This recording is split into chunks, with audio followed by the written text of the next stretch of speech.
ओम नमः शिवाय. आर्य जाधवमध्ये तुमचे स्वागत आहे. एकादशी व्रत हे सर्व व्रतापैकी श्रेष्ठ व्रत आहे.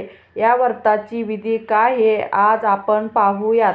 दशमीच्या रात्रीपासून भव्य दिलासापासून आपण दूर राहायचे आहे.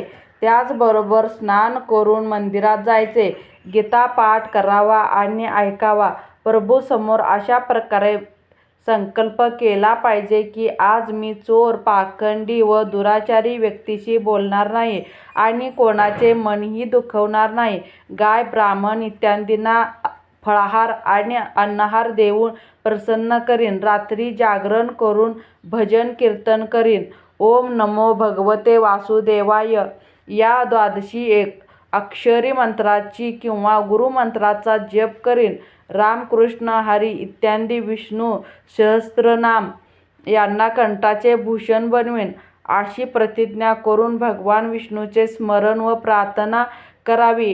हे त्रिलोक्यपती, माझी लाज आता तुझ्या हाती आहे, म्हणून मला प्रतिज्ञा पूर्ण करण्याची शक्ती द्या. मौन जप, शास्त्रपाठ, कीर्तन, रात्री जागरण एकादशी व्रतात विशेष लाभ देतात. एकादशीच्या दिवशी अशुद्ध द्रव्यपदार्थ पिऊ नयेत. कोल्ड्रिंक इत्यादी डबा बंद रस खाऊ नयेत. 2 वेळा भोजन करू नये. आईस्क्रीम, तळलेले पदार्थ खाऊ नये.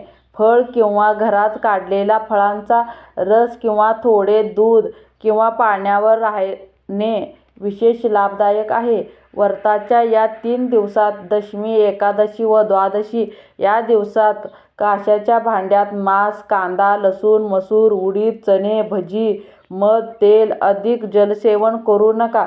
व्रताच्या पहिल्या दिवशी व दुसऱ्या दिवशी एकादशीच्या दिवशी गहू, जवस, काळं मीठ, साखर, गायीचे दूध, तूप सेवन करावे. आंबे, द्राक्षे, केळी, सफरचंद यांचे सेवन केले पाहिजे. कुणाचीही निंदा, चुगली, चोरी करू नये व खोटे बोलू नये. बैलाच्या पाठीवर बसू नये.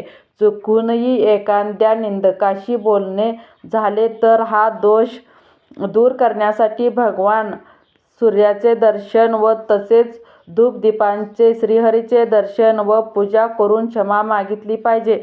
एकादशीला घरात झाडू नये, त्यामुळे मुंग्या व सूक्ष्मजीवांच्या मृत्यूची भीती असते.